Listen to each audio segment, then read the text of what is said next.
आज से 500 साल पहले अपनी जहाज में सवार तूफानों से लड़ते हुए अपनी जहाज को खतरे में डालकर वास्को डी गामा भारत सिर्फ लौंग, इलायची, काली मिर्च, दालचीनी जैसे मसालों के लिए भारत आए। है ना चौंकाने वाली बात। Hello friends, welcome to India GK channel.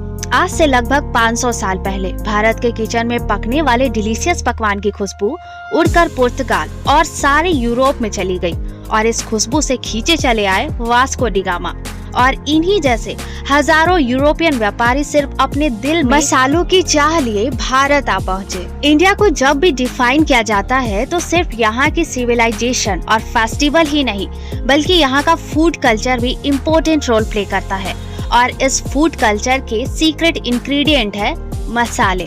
ये मसाले सिर्फ इंग्रेडिएंट नहीं बल्कि एक इमोशनल और कल्चरल कनेक्शन का पार्ट है जो हर इंडियन के दिल के साथ साथ पेट के साथ भी जुड़ा हुआ है। एंशिएंट इंडिया में मसाले सिर्फ टेस्ट के लिए नहीं बल्कि हीलिंग और प्रिजर्वेशन के लिए भी यूज किए जाते थे। हल्दी का यूज घाव भरने के लिए किया जाता था, लौंग का यूज दांत दर्द के समय यूज किया जाता था और जीरा को डाइजेशन के लिए यूजफुल माना जाता था। और उस समय मसालों को बहुत ही ज्यादा प्रायोरिटी दी जाती थी। जिस समय इंडिया में दाल के तड़के लगाए जा रहे थे, लौंग इलायची को माउथ फ्रेशनर की तरह यूज किया जा रहा था, उस समय भारत के बाहर पूरे वर्ल्ड में मसालों का नाम तक नहीं था।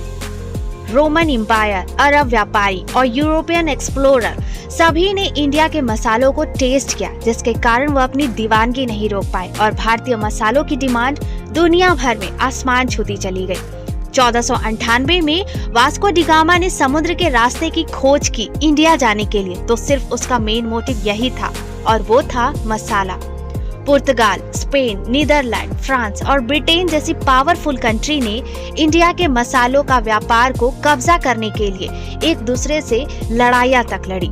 ये वो मूवमेंट था जब मसालों के चक्कर में दुनिया के देश के बीच वार शुरू हुआ और फिर शुरू हुई भारत के रिसोर्सेज की लूट। इंडिया में मसालों का व्यापार एक अंतरराष्ट्रीय व्यापार बन चुका था और एक इंटरनेशनल ऑब्सेशन भी बन चुका था और ऐसे अवशेषों ने इंडिया को कॉलोनियल स्लेवेरी की तरफ ढकेल दिया। तो दोस्तों, आज की वीडियो आपको कैसी लगी और इसी तरह की इंटरेस्टिंग हिस्टोरिकल वीडियो आपको पसंद है तो आप हमारे चैनल को जरूर से जरूर सब्सक्राइब करें।